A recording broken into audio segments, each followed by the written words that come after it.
na ulutanga umandreva me nonda ya na singa indai na ngalu.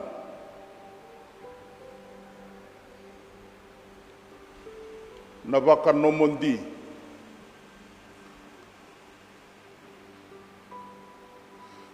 Na nonda leso ni nikua enda rongo da tiko kina na ikatolu ni ngauna e baka raitangi koe kino chisu vera tau na nona tisai peli. Na tikina au na numa me waseve kenda e na mataka ongoa. Na tikina e tini karua. Sa kai vera ko chisu do mai katalau. Ia sa senga endua vera na tisai peli sa andou me tarongi koea o dei koi kemuni. Ni rasakila sai koea na turanga.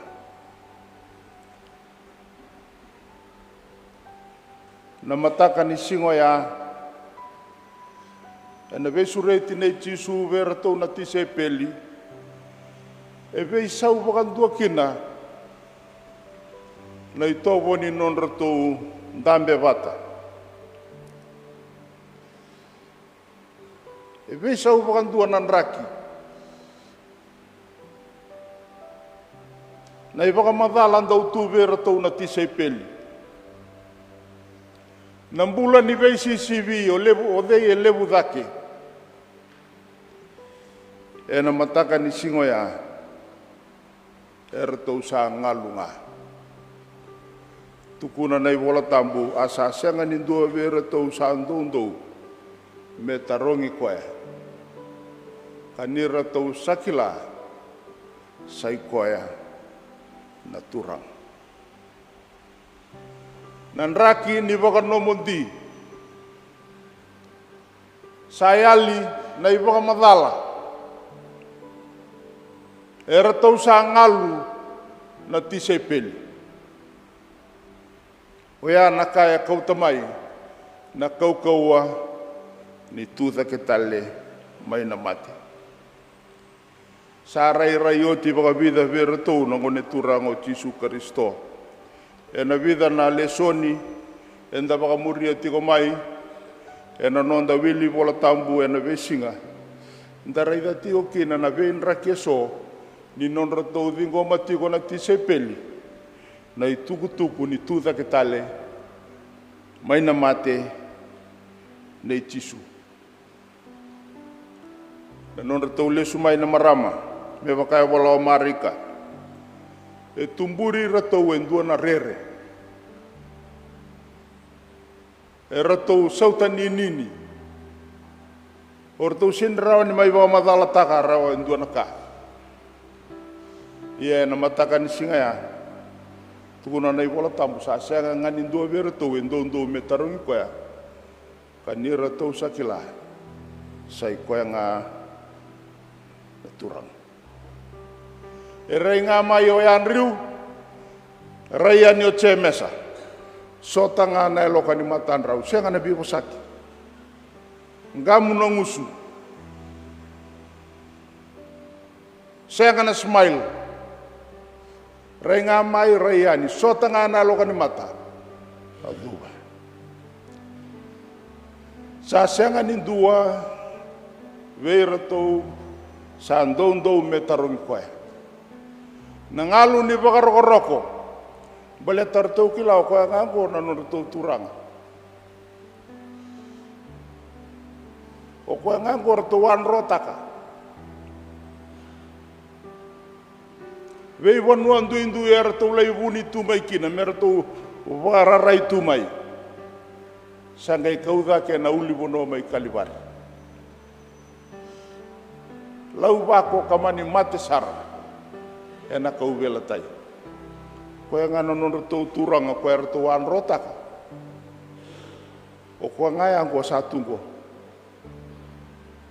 O koe sa sureti ratou, me ratou mai katalau, e na mataka ni singoya.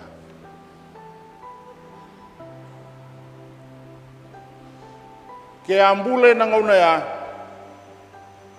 e mate na kauvela tai ngai tuza ke tale mai na mate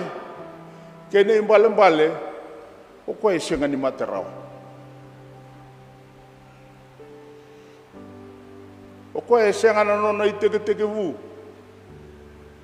o koe tale nga e senga na nona i dapa na vuni tuza ke tale kei na vuni mbula na kalou tawa tumbu na kalou tawa mundu ora tona tisai peli e na ngau na roto ambula patakina ke tisu e levu na ka e roto kilava ka vakasam ia na kaukau ani tuza ke tale mai na mate e vei sau pakandua e dhurumira tau e ndua na buku mera tau kilaki na tawa mundu ni kalou na kalau sa tiko na biasa na kedenga sa kilana ka kedenga sa vakasina ita na ka kedenga sa dhuruma na ka kedenga koe na buku ya ke munisa kana turang ke na marama iseni ita ke go koe na buku ya na buku ni tuza ke tale mai na mate i lomongo koe na buku ni kaukau ni tuza ke tale mai na mate sai koe na buku e to soiki na lotu wa Kristo e na venga una sawati me dovo mai ndai sai koe tale nga na buku ya na buku i loma na buku bakayalo e na to soeti ko na lotu e na venga una tau dosar me dovo na lista le mai warua ni nonda turanga o Jesu Kristo. Awa se dorobo leilai. Au vakasa matakatiko. E ayado endua na lubu. A lubu e viti endua na wanga e vakatokai na kandavuleu. Au warongo da tiko na iwa madala no na nangase. Oi sa rauta me lubu e tukuna tikongo ndoni walesi e na ngauna sa bula kina na vangi ngauna sa levu mai kina na ua nrakiva o ira tau dhoko na tiko ilo manuanga e rasanga ilako i vake e senga nindua e tiko e nreke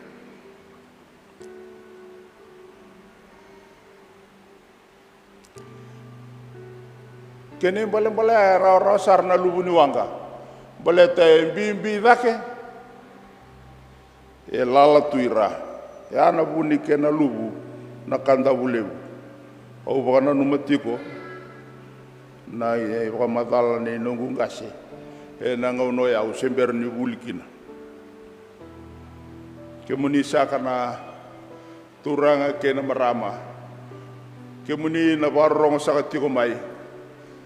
na buku ni kaukaua ni tuza ke taila mai na mate a tosoi kina na lotu mai na ngauna ya me adobo mai na ngaunongo e na tosoi tiko kina na lotu nei tisu e na ve ngauna kede nga sai koea na buku ya te kubutaki saka na loma ni madaongo e na nonda viti lomani lotu esele viti ke rutuma na ve mbose ni wasi sa tu na baka nuni vinaka ni na ndua na yambaki vinaka ni nonda mbose baka lotu na mbose e na yambaki ongo na buku ni tuza ke taila mai na mate na buku e teivaki e na lomanda ninda sakila na kaukaua ke na tau mundu ni nonda kalu asa sianga ni ndua vera tau na tisei peli sa andou me tarongi koea ka nira sakila sai koenga na turang ngau na te kubuta i ke nana lotu anga iado endua na vei vararawa takileu e rambe taki na lotu va Kristo e na vuku ni dua na kaya ayado e na ngono ya ka sangai vaka sangai vararao taki na lutu va Kristo ko ira vaka mai bula o ira dhuru e vali vivesu o ira totongi mate the great persecution e na ngauna era sanro tiko kina na lutu va Kristo era nro ngalu era nro huni e mbasika kina e ndua na i vala ni ve vakalotu taki e na ngono e vakatoka itiko na gossip witnessing na vakandina taki chisu e nandela ni vakanomondi na bosa ngaira tukuna tiko satu vaketalo koya era seni kaila vaka e senga ni bunau taki na levu nga ni vei vararao taki burubura na levu nga ni non rase na tamata lotu va Kristo era kauta na vakandina taki Kristo vaka solo kakana taki gossip witnessing era na numo irana vei vararao taki ni rasangu matua e na kena vakarusai na lotu va Kristo e burubura i era seni kila sangai tetenga lotu wa Kristo ara sa senga ni ndou ni tarongi koe kanira sakila sai koenga na turang oya na kau walevu ke munisa na turanga ke na marama mai na mali wani mate ke na tuta ke tale mai na mate de Yesu Kristo me adova na wawa mai Jerusalem me baleta na sobra ki ni alo tambu na bakar no mundi na ngalu sa teguwu me daga kina na kau wani tuta ke tale mai na mate e na nonra bakambauta na tamata lotu va Kristo e na ngono ya na ngauna ndala ko duru masakati ko na nonda bonua na kena mbole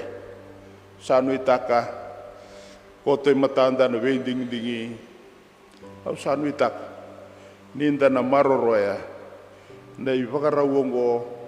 ka koto e na kauko ni tuta ke tale mai na mate na Yesu Kristo na ngalu keina waka no mundi me ka ko ni mbula viti na veila staki me ka ko ni mbula viti na veindusi me ka ko ni mbula viti na veika tawa sabsabaka umbi va matawe na ngau no bongo ia me daunre tu lo manda na vuku vakalo ni kauko wan tu da ke tele mai na mate ko enda rongo da sakatiko e na nonda le soni e na mataga indai nei karua ni kau ngandraba me wasebe kenda ni ratou sa ngalu tu na tisepeli ni ratou sa senga ni ndo ni ratou sa kila sai ko ngana turang e ratou sa ngai ngunti to kan dona ngunti ngalungalu tu ta ka botona mataga ni singa ni ratou sa ngalu na tisepeli ngai ngalu tale tungo Yesu sangai wugi wa malo Yesu sangai tarongi pita o salomania u bakalevu ka bakaleilai ko iratu ongo sesengai sau ni tarongi pita iyo turanga ko ni sakila ni salomani kemuni taro batanga baru taki kena sa untu tinga iyo turanga ko ni sakila ni salomani kemuni kai katol ni ngau na taro kino Yesu sa bakai rarao na lumai pita iyo na turanga ko ni sakila na kakevenga keba ni satu da kita le mai na macha sa saran dua na kaibo na nungunda ngusulevu na levu ni kau ndau batukuna e sianga sa raka dede na nungumbula e matamuni iyo turanga ni sakila na kakevenga ni sakila ni salomani kemuni sana turanga ken marama na kau ko wani tuda kita le mai na mate na kena kata le ya darongo dendai na baroko roko ni ngalu ni waka no mundi ninda sa ngalu ngai waka no mundi e ngai rani tarmo yo tisu rani ngai bosa mo yo tisu e rao talenga ni bosa mo yo tisu e nda ngai sau mandonu na taro ni tisu iyo turang ko ni sakila ni usalomani kemu na yoti nonda sereni kuai tamangundina na kalou ni umbula wolinga ongo meu wulinga meu kayatu lo mamuni me adonga ninda ngalu ninda baka nomundi enda solia wana tui na turanga ni turanga nangalala kena ndondonu me baka tulewa e wura ia menda ngai vai adora tiko na lomana ena venga una kede nga no tinia saka e katolinga una e taruki no pita sara ra na lomana atu na ko tisu kemuni kila na ka kede nga onisa kila ni usalomani kemuni sanga isau mo pita sanga isau mana wasa ne pita nangone turango tisu Kristo kakaiwa endina usakai veko niko angone ko andau bau viko kalako vetalia volinga ia niko sanga semai kono ndondo kanalingamu kana bau viko endua tani ka kautiko kina tikina kona senga ni vina kata ia sa vosa baka ongoko koya me baka takila na mate ena baka roko taka kina na koloko koya gona mate ni pita ini sa o vosa oti baka ongoko koya sa kai wa muriau na imatai ni vosa atau be pita endarongo tale ni mai da buta toike na ngone turango Yesu Kristo muriau na isau ni nonda muri Kristo tukuna endua na turanga